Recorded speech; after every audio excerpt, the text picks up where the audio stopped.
It has been so long since I've allowed myself to think of these things. I packed the memories away a long time ago, to be kept and treasured but never revisited. Funny how one message on an answering machine could bring it all back to me. The light flashed so innocently, beckoning me to come and listen.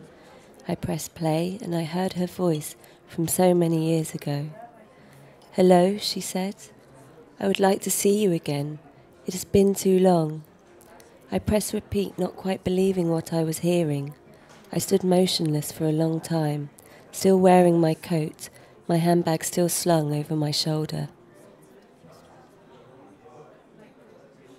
I could see her in the distance. She was walking towards me, her pace slow and measured. With graceful dance-like steps, she moved to the slow beat of my chest. I could not see her face, as she was looking to one side as she walked. She was gazing into the distance, her thoughts far away. The wind was gusty, pulling dust and leaves off the ground. Debris swooped around me in dramatic flourishes. I walked towards her. Her skirts billowed about her and her hair was windswept and tangled. Her delicate jersey seemed to have fallen from one shoulder, giving her a forlorn look, a contemplative look, a romantic, melancholic look. She kept coming, the measured steps of a bride walking to the altar. The click of her shoes muted by the wind. She had flowers in her hair, but held none in her hands. They hung empty at her sides, looking like she'd dropped something but had not yet realized. I thought of all the times we had met there, of all the times we had walked towards each other from our opposite starting points.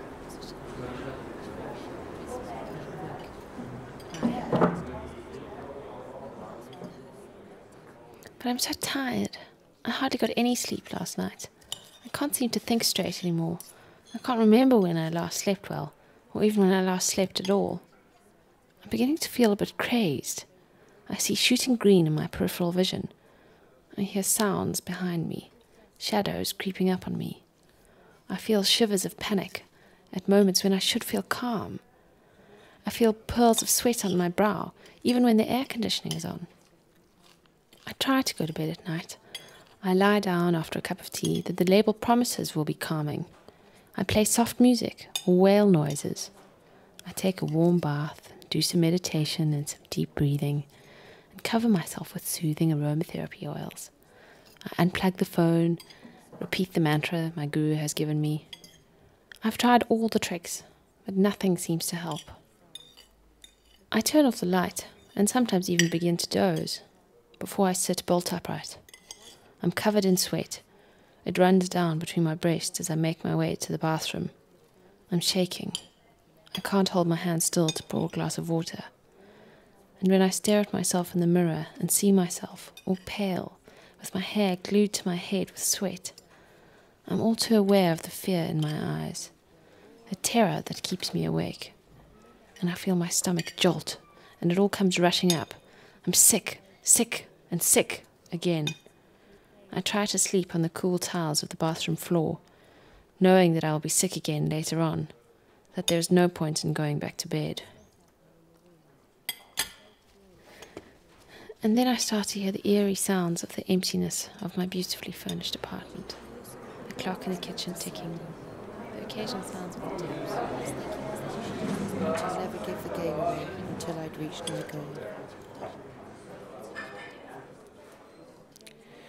She would sit on the edge of my bed, smoothing my hair, going into intricate details of all the things I would have for this precious day, until I would pretend to fall asleep and she would leave.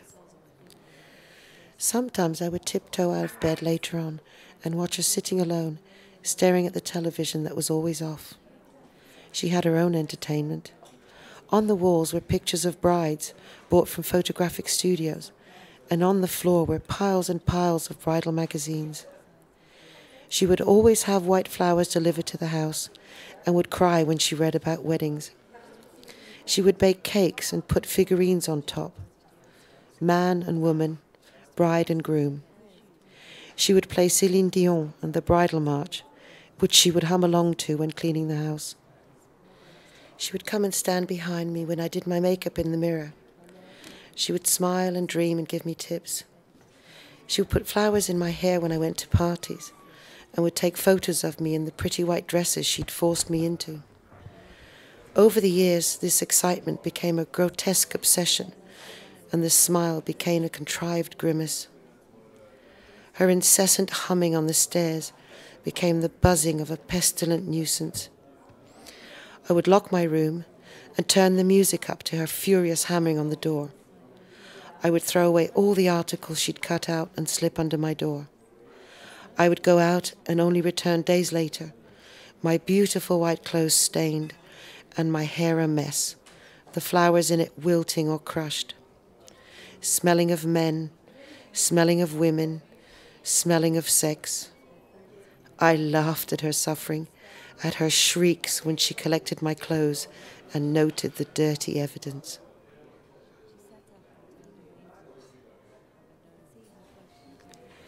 We would eat cake for dinner and stare at each other over huge bouquets of yellowing white roses and lilies. We would listen to Céline Dion on repeat, and we would pace to the wedding march, practicing the steps. She would mull over a dog-eared, out-of-date calendar and choose suitable dates, circling over and over Saturdays in summer. She would make lists of whom we should invite, celebrities and stars. She would mark pages in magazines with the perfect dress. We would sit together at the dinner table and she would repeat over and over, when is it going to happen?